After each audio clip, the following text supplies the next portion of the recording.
no quiero ser igual. Renuévame, Señor Jesús.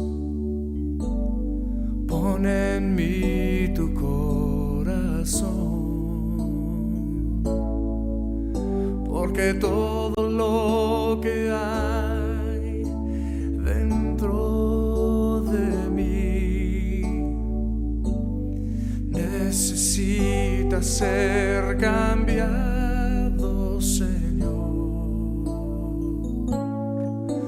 porque todo lo que hay dentro de mi corazón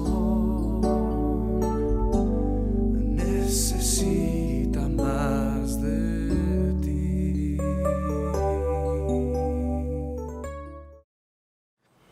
El libro de Números.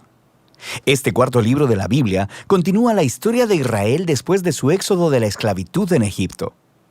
Dios los había llevado al monte Sinaí y ahí había hecho un pacto con ellos. Y a pesar de la rebelión de Israel, Dios, en su gracia, proveyó en el tabernáculo una manera en que Israel pudiera vivir cerca de su santa presencia. Así que el libro de Números comienza cuando Israel termina su estadía de 1 año en el monte Sinaí, y ellos se dirigen al desierto en camino a la tierra que Dios le prometió a Abraham. La narrativa del libro está diseñada de acuerdo a las etapas de su viaje, así que la primera sección empieza en el monte Sinaí, pero luego ellos salen y viajan al desierto de Parán. Y luego, después de ahí, viajan a las llanuras de Moab, que están justo frente a la tierra prometida. Ahora, la primera parte inicia con un censo donde el pueblo es contado, y de ahí viene el nombre del libro. Y luego hay leyes sobre cómo las tribus de Israel debían ser acomodadas en el campamento.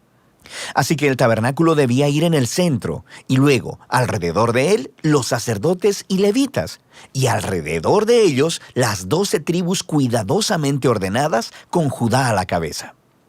Todo esto era un símbolo elaborado sobre cómo la presencia santa de Dios estaba en el centro de su existencia como pueblo.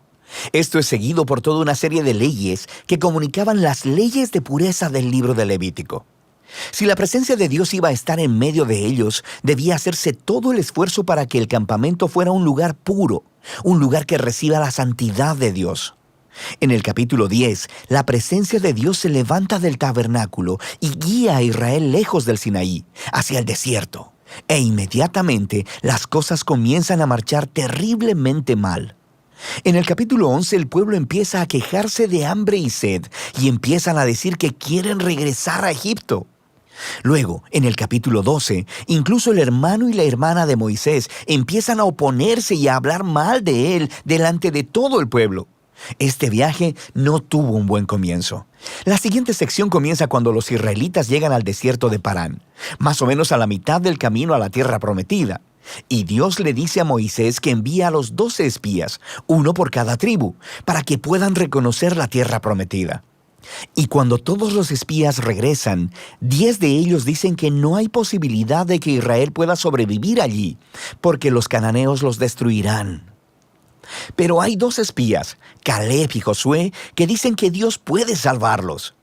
Pero los 10 provocan al pueblo a una ira temerosa y empiezan a planear un motín. Van a nombrar un nuevo líder y regresar a Egipto. Así que Dios está comprensiblemente molesto y Moisés intercede en favor del pueblo. Él le pide a Dios que sea fiel a sus promesas a Abraham. Así que Dios lo hace, pero no a expensas de su justicia. Él le da a estos israelitas lo que ellos desean, no entrar a la tierra. Y Dios sentencia a esa generación a vagar en el desierto durante 40 años hasta que mueran. Solo sus hijos entrarán a la tierra prometida. Ahora, tú pensarías que esta severa consecuencia los haría despertar, pero las cosas se ponen peor. En la siguiente historia aparece todo un grupo de levitas que empezaron una rebelión y retan el liderazgo de Moisés y de Aarón, diciendo que han ido demasiado lejos. De manera que Dios lidia severamente con estos levitas y renueva su compromiso con Moisés y Aarón como los líderes de Israel.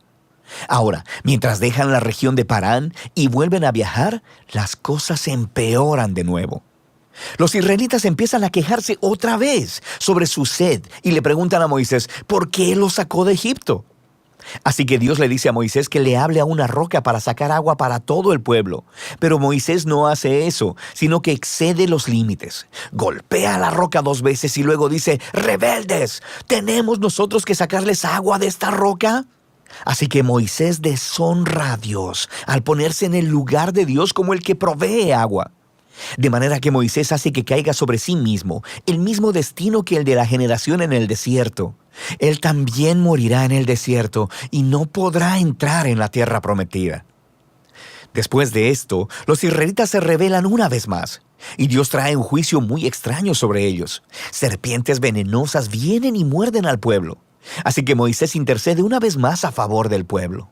Y Dios le dice a Moisés que haga una serpiente de bronce y la levante en una asta. Y todo el que vea a esta serpiente sería sanado de la mordida venenosa. Es un símbolo muy extraño, pero habla del reto que representa para Dios el permanecer fiel a su pacto. Él está en lo correcto al traer justicia sobre el pecado y la maldad de Israel. Pero incluso la justicia de Dios se transforma en una fuente de vida para aquellos que miran a Dios para ser sanados. A partir de aquí, el pueblo se dirige a las llanuras de Moab. La primera parte principal de esta sección se enfoca en la extraña figura de Balaam. El rey de Moab está asustado por este enorme grupo de gente viajando a través de su territorio. Así que contrata a un hechicero pagano, Balaam, para maldecir a Israel. Y en 3 ocasiones distintas, Balaam descubre que no puede maldecirlos. Él solo puede hablar bendición sobre Israel. Recuerda la promesa de Dios a Abraham en Génesis 12. Así que no solo Balaam no puede maldecir a Israel, sino que Dios le da una visión sobre un futuro rey israelita que un día traerá la justicia de Dios a todas las naciones. Esta visión recuerda la promesa de Jacob a Judá en Génesis capítulo 49. Ahora, vale la pena detenernos a reflexionar en el flujo del libro hasta ahora. Las historias de rebelión en el desierto se amontonan una sobre otra, poniéndose cada vez peor. Y aunque Dios trae actos parciales de juicio sobre Israel, también continúa mostrándoles misericordia, proveyendo comida y agua en el camino. Y la historia de Balaam muestra la gracia de Dios de manera resplandeciente, porque ahí está Israel, en el campamento, murmurando y rebelándose. Pero en lo alto de las montañas, sin que ellos lo sepan, Dios los está protegiendo y hasta bendiciendo. Y es este contraste entre la rebelión de Israel en el desierto y la fidelidad de Dios lo que hizo a estas historias tan importantes para las postreras generaciones de Israel. Y las historias del desierto son recontadas una y otra vez por los profetas y los poetas bíblicos, e incluso por los apóstoles en el Nuevo Testamento. Y estas historias siempre sirven como advertencia, que aunque Dios permanecerá fiel a sus promesas del pacto, Él también permitirá que su pueblo sea parte de Él en rebelión y que enfrente las consecuencias. Después de esto, el resto del libro se enfoca en los hijos de la generación que pereció en el desierto, y ellos empiezan a prepararse para heredar la tierra prometida. Ellos hacen otro censo de la nueva generación, y luego ganan muchas batallas a los pueblos de alrededor. Y luego, algunas de las tribus empiezan a asentarse en la tierra prometida. Así que el libro termina con la nueva generación lista para entrar en la tierra prometida. Y Moisés está a punto de darles sus últimas palabras de sabiduría y advertencia. Pero por ahora, de eso trata el libro de Números. Porque todo lo que hay dentro de mi corazón necesita más de ti. Necesita más de ti. Necesita